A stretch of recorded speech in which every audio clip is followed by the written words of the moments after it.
Morning peeps, good morning everyone. How's everyone doing? Hopefully you guys are all doing well. Don't forget, if you're new to the channel, like, share, subscribe. I'm thinking of when we can do a live. We haven't done a live in a long time. I enjoy the lives as well. It's a way for you guys to get involved with the questions that come in. I was half thinking we could do it tomorrow being Wednesday, but that's a no-no. Champions League football's on. Liverpool are playing. Nothing gets in the way of me and Liverpool. On Thursday, I'm filming with G-Man. Friday could happen. I'll let you guys know in the community tab, but we could do it Friday evening. I'm at TalkSport until 7, so if we are going to do it Friday, probably start around 8:30. So yeah, we might do that. I also want to do a live watch-along this Saturday. We haven't done a watch-along, I don't know how long. Obviously, I'm most times at the big fights, but there is a very big fight coming on Saturday. I'm talking about, obviously, David Benavidez versus David Morrell, which is, I think, an incredible matchup. Honestly, it's weird. Benavidez has been chasing Canelo. Morrell has supposedly been chasing Benavidez.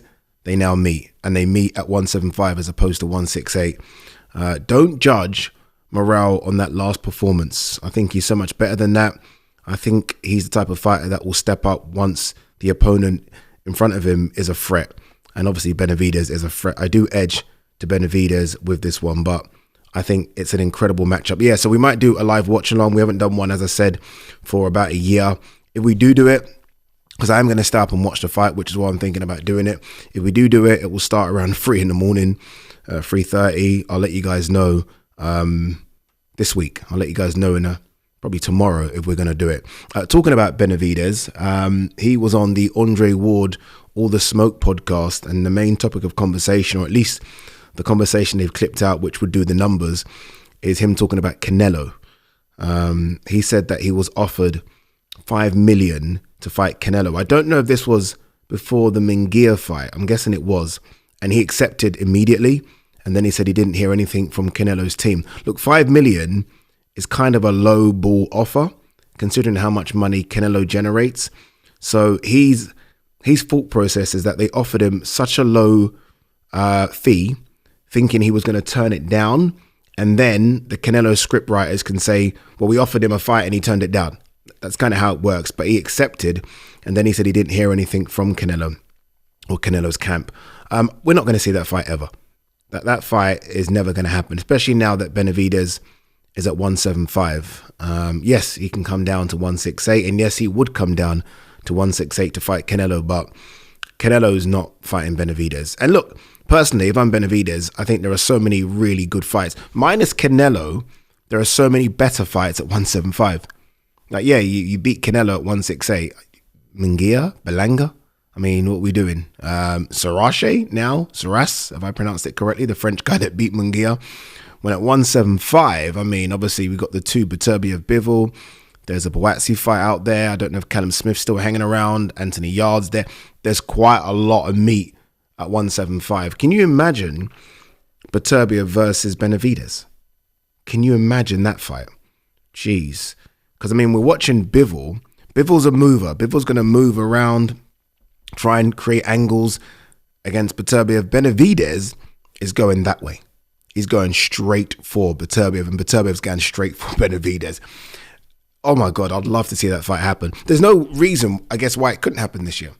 I think Beterbiev's a favourite against Bivol. It's true, I do.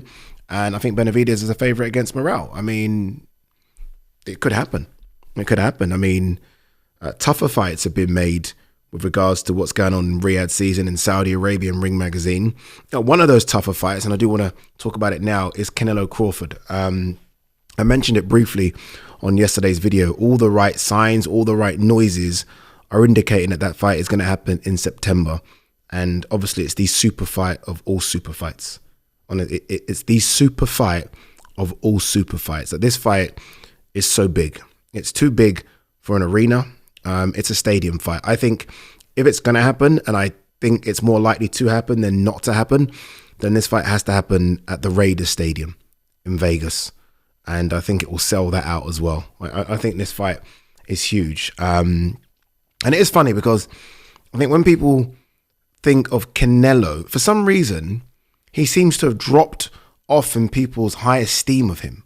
I'm not quite sure why. It might be the Benevidez thing. It might be that because, You know, I'm still watching a Canelo that, yes, Canelo is no longer the pound for pound number one he was a few years ago before he stepped up to fight Bivol. I think before that fight, he was considered pound for pound number one. He's no longer that guy, but he's at worst, number 6. At worst. You have Usyk, you have Crawford, Inoue, whichever order. And then it's very close. Is it Beterbiev? Is it Bam? Is it Canelo? He's there. So he's at no worse than 6.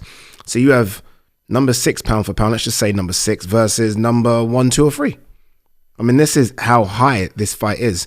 And look, with regards to the weight, obviously, look, Crawford will be jumping up from 154 to 168, no rehydration clause. I'm sorry, I'm not too fussed about that. I have just come back, or at least came back from Saudi Arabia, where a guy was fighting a guy who had a 50-pound advantage on him and still won. And it wasn't like Usyk was fighting a scrub or a guy that couldn't move. It wasn't like a David Haye Valueth situation. Alexander Usyk gave 50 pounds away to fight a highly skilled, some were saying generational great heavyweight. So yes, Crawford's going to be giving a lot of weight away, but skills pay the bills, baby. And Crawford's got a lot of skill. He really does. So look, I hope it happens. I think it's such an intriguing matchup. No idea who's going to win. Like, honestly, right now as we're filming this, months and months away, I don't know.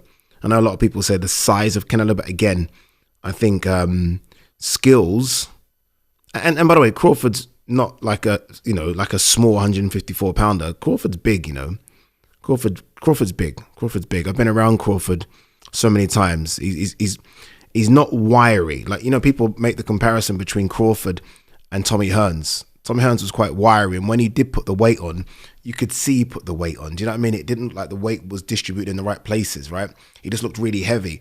Crawford still looks so athletic, even when he does put the weight on. So I don't think the weight is as big an issue as some people say. It's an issue, but I don't think it's as big an issue. You know, going back to that Usyk Fury thing, the fact that Usyk, by the way, Usyk's my pound for pound number one by some distance. The fact that Usyk does give away that much, and again, he's fighting really highly skilled fighters and still beating them, giving that away. Like, imagine if Fury, Usyk is 222 pounds. I'm deviating. I will get back to Crawford, Canelo, I promise. Imagine Fury was 230 pounds and Usyk was fighting that guy. Like, it wouldn't even be close. Like, honestly, it wouldn't. That Fury competes with Usyk because of a lot of it has to do with his size. If it was a 230 pound Tyson Fury against a 222 pound Usyk, we're not even having a debate here. Like, the fact that Usyk bridges the gap of 50 pounds and still beats these guys is incredible. Yeah, but look, Canelo Crawford, I did say on yesterday's video, I do wonder if Canelo will have a fight in the interim. Obviously, Canelo does do this September, May thing. Don't know. Honestly, I don't know. Because I'm like, who does he fight? Like, if there is like an Abney Yildirim, no disrespect, Abney, but if there's an Abney Yildirim guy out there like that, then I get that. That makes sense. For Crawford's a part-time fighter. Crawford doesn't do the 2 fights a year. I can't remember the last time he did 2 fights a year. Let me have a quick look at that, actually. I'm going to guess and say 2021. Just random guess. Crawford 37. Doesn't look 37. 41-0. All right. So the last time he did 2 fights in a year was... Okay, so 1 fight in 2024, 1 fight in 2023, 1 fight in 2022. This is not good. 1 fight in 21, 1 fight in 20, 2 fights in 2019. Jesus. Kavalaskius, Amir Khan. Wow. Yeah. Crawford's pound for pound number 3. He is, isn't he? I mean, I can't give you pound for pound number 1 status when you fight once a year. Like, it's got to be Usyk, Inoue, activity, Crawford. It has to be that. But look, let's get excited about this one because this is a very, very special fight. This is almost crowning. Yeah, I was going to say crowning the best fighter of this generation. I don't know if it is because of Usyk, but it's such a special fight. The weight is an issue, but it's not as big an issue as people are making it out to be. Canelo is undersized for 168. Canelo is a 160 guy. He is. He's a 160 guy fighting a 154 guy. Like, Canelo is not a 168 guy like a Benavidez or Morrell that will enter the ring and be nearly 200 pounds plus. He's just not that guy. So the weight isn't it. This comes down to experience. This comes down to grit. This comes down to skill. This comes down to so many things. Weight's one of those things, but it's right at the end of that list. Right at the end of that list. All right. Let's have a look and see. There's any. I don't think there'll be much to talk about, but we'll see. Conor Walker, Pat McCormack, a fight of interest for Matchroom. I was going to say something about Pat McCormack, but I'm just going to hold my tongue for now. I'm just going to hold my tongue. Something needs to happen there. Honestly, something needs to happen there. By the way, Eddie's digging at Inoue. Like, I get it. Eddie wants Akhmadaliev to fight Inoue. I understand, right? He doesn't want Akhmadaliev to miss out on that fight. Akhmadaliev had an opportunity to fight Inoue. He lost. Was it Tapales that then fought Inoue? Akhmadaliev lost to Tapales. So very close, but he lost. So you missed out because you lost, not because somehow you've been skipped. I want to see Akhmadaliev versus Inoue as well, but there's a few other fights I'd like to see Inoue in too. Inoue is not scared of Akhmadaliev, and Eddie should maybe chill out a little bit. I get it, promoter spill, you're selling it for your guy. It's good, right? Now everyone all of a sudden is starting to talk about Inoue Akhmadaliev, so it's kind of working, but come on, man, show some respect to Inoue. What even said at the end of that interview, I think it was with Boxing Social, remove him from the pound for pound list. Obviously it was joking, but come on. What else we got here? Steve Nelson, eager for more big fights after lost to Diego Pacheco. Yeah, and he should get them as well. I thought it was a good performance. Pacheco just had a bit too much youthfulness, maybe. I think Steve Nelson like 36, 37. But I'd like to see him in some fights. I mean, I think his story, and he said it a little bit on stage, didn't it? Like, his story is incredible. And I always want those type of people to achieve in life. So good luck to him. Hopefully he gets some good 168-pound fights. As for Pacheco, like I said, it should be the Berlanga fight next. Puerto Rican, Mexican, those fights always do well. I see that as a good fight. I think I saw Berlanga kind of put out his hit list, and Pacheco was right at the bottom of it. So Berlanga has no interest. But Eddie, yeah, this is for me is when, if you look after both of those fighters, and Eddie and Matchroom do, you almost force it to happen. I'm sorry, no. This is what we're doing next. Like, I've given you, and Berlanga should do it. Berlanga got the Canelo shot when he didn't really deserve the Canelo shot, but he got the Canelo shot because of Eddie. This is a time to kind of pay Eddie back and make this Pacheco fight. That's what I think anyway. All right, anything else? See, Akhmadaliev. It's ridiculous to hear Inoue's excuses for avoiding me. Anyway, cool. All right, I think that's it. That is it. So yeah, I'll let you guys know when we're doing the live. I'll put it in the community tab. Just make sure you check that. We'll do a video tomorrow anyway. On the video tomorrow, I'll let you know 100% about the live and the live watch along.